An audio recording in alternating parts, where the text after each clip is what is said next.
RJ, nabangga ng eroplano yung aso. Paano mabangga ang aso? Lumilipad ang eroplano.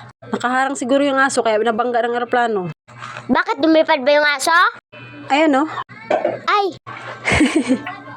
RJ, pahingi ako buko. wala naman akong buko. Saan ako kukuha? Ayun, oh. Sa harap mo, ah. Ayan, oh.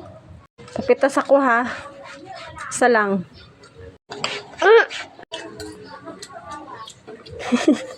Jay, may 20 ka. Peram nga.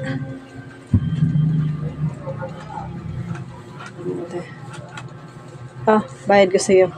Wala na ko utang sa'yo, ha.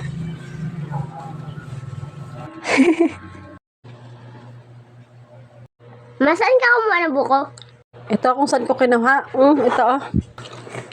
Gusto mo ba? Kuha ka lang dito. Sarap. May shells. Tingnan mo baka may perlas. Akin na patingin baka meron.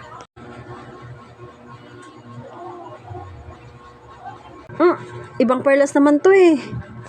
May yung karne kinain ng aso.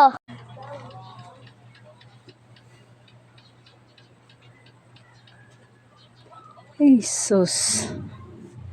RJ, kuhaan mo nga ako ng ballpen. Sabi ko diba ballpen? Bakit may bulat to? Bakit ba tinawag itong bulpin? Wala namang bula.